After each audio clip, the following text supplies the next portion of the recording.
Habits of a Highly Productive Entrepreneur. Do Better Work by Taking Time Off by Jason Surfrapp of The Next Web. I can remember it clear as day. The first year of I Wear Your Shirt was coming to a fun and profitable end, and people were emailing me to congratulate me on pulling off such a crazy idea. Besides the accolades, there was a message that got repeated over and over.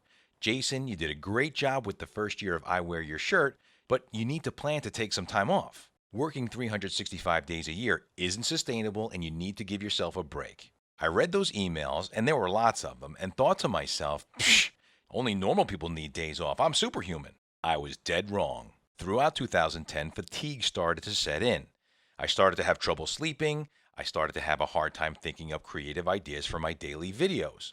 I missed out on some big opportunities because I didn't have the creative energy to respond to yet another email. I got really bad at juggling life and work. I'm honestly surprised I was able to keep it all together. In 2011, I made the decision to remove one day each week from the I Wear Your Shirt calendar, Saturday.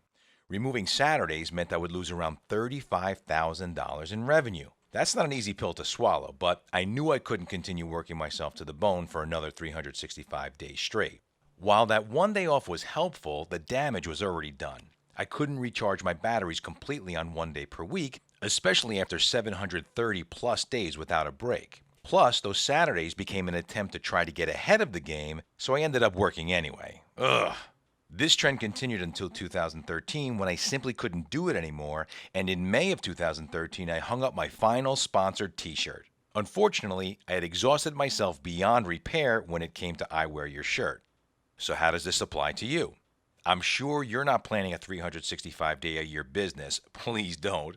But no matter what you are doing, you need to take time to recharge your batteries and take a break. Now, you might be thinking, Jason, I can't plan to take time off. I need that time to make money to support my business, my family, etc. I'm here to tell you that you and your business will survive if you plan accordingly. And you'll create better work with less effort. Here are a few tips. 1.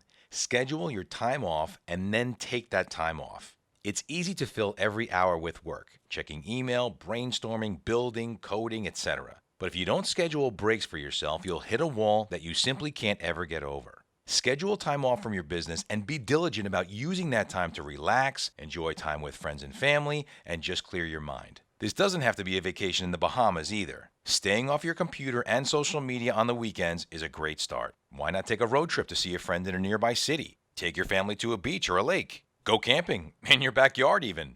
Don't think about taking time off as an extravagant vacation. Think about it as time to disconnect from your work.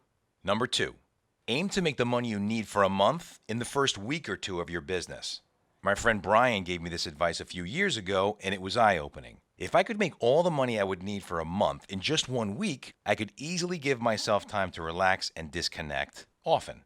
This doesn't mean you have to work 600 hours in the first week of every month. It just means that you should focus on creating a profitable business that has low expenses and that you don't have to work yourself sick to be profitable. Number 3, build a business that doesn't require you to be involved 24/7. I can't stress this point enough. You can absolutely be the cornerstone of your business, especially if you're a service provider, designer, developer, etc., but you should put systems in place that don't require you.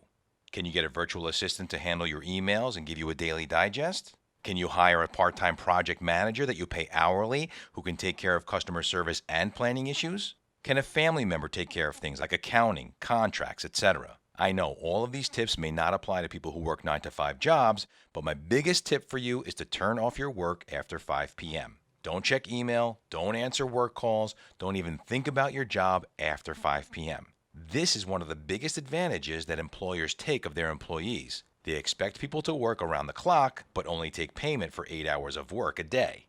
You're going to get more work done if you disconnect after work and recharge your batteries. Bonus 9-to-5 worker tip. If you don't think you can do this, have a meeting with your boss. Tell them you'd like to try a 2-week test of completely disconnecting at 5 p.m. each day. For 2 weeks leading up to this new schedule, keep a journal of how you feel and how much work you're getting done each day. Then, during the 2-week experiment, keep another journal of the same things. After a month of trying both, compare them. How did you feel? How did your work output change? If you can be a better worker, your boss will be happy. Now, if you don't think your boss will be up for this experiment, well, you should obviously quit your job. I'm kidding. Well, maybe. Look at your work schedule and start planning to make time to disconnect. Be absolutely diligent about this time off, and you'll thank yourself later.